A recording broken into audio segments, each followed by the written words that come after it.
Talia Rodriguez, and I'm going to be talking about the neuroscience of gossiping.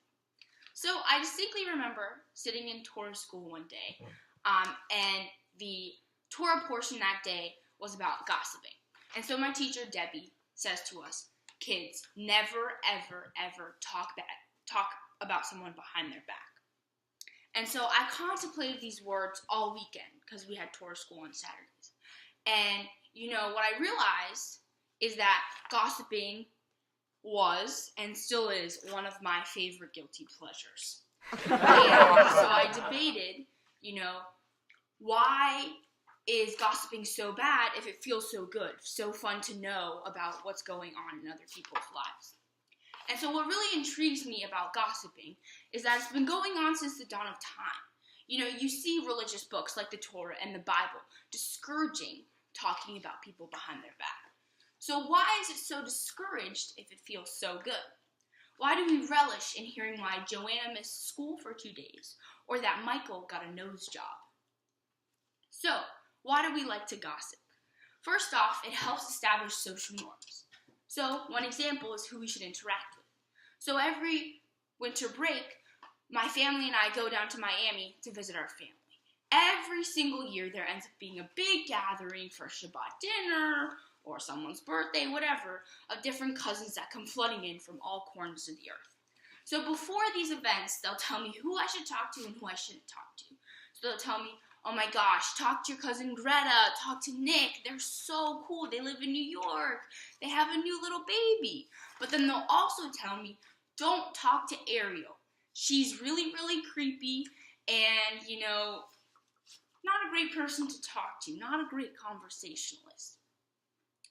Additionally, gossiping can help us find socially acceptable behaviors.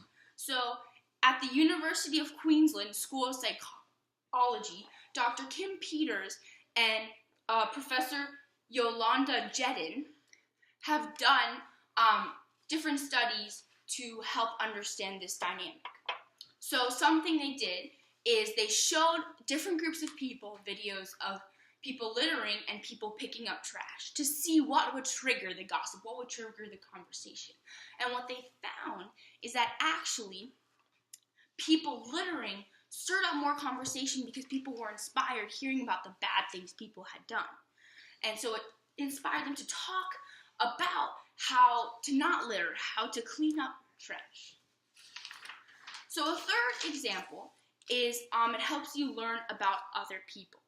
So, for instance, if I'm Talia, who I am, and I'm at school, and I strike up a conversation with my friend Johnny about college. So Johnny starts talking about how he really, really wants to go to Harvard, and he really needs to go to an Ivy League school. And I say, great, that's so good for you, Johnny. But then Johnny starts talking about Sarah, and he starts scoffing at where she wants to go to. He says, Sarah wants to go to the University of Great Iowa because she wants to learn about mining. How crazy is that? That's not a good school. And so what I've learned through this gossiping interaction is A, Johnny's pretty snobby. B, he doesn't appreciate mining. But Sarah wants to go to the University of Great Iowa and wants to study mining, which is pretty cool because mining is pretty important.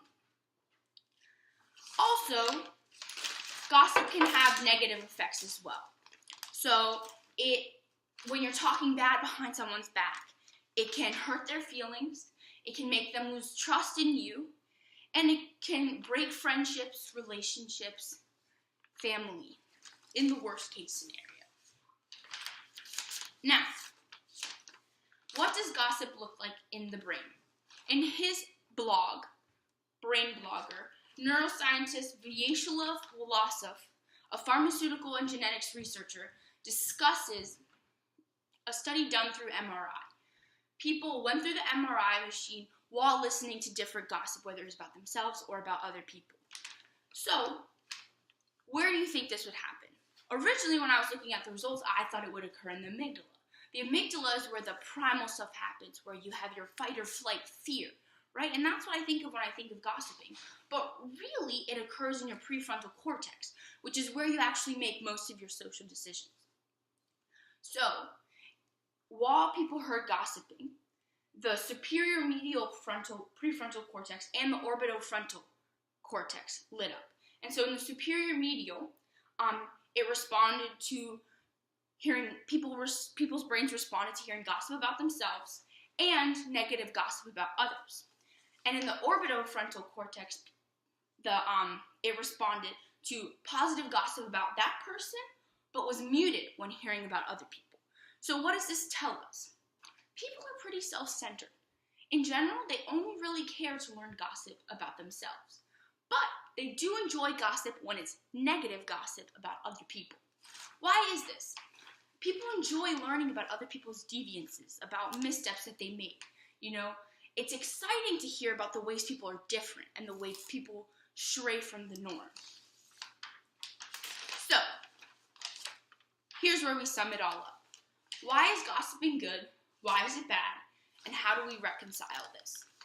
Gossiping is good because it bonds you to others. It helps you learn what acceptable social behaviors are and what your friends think of other people.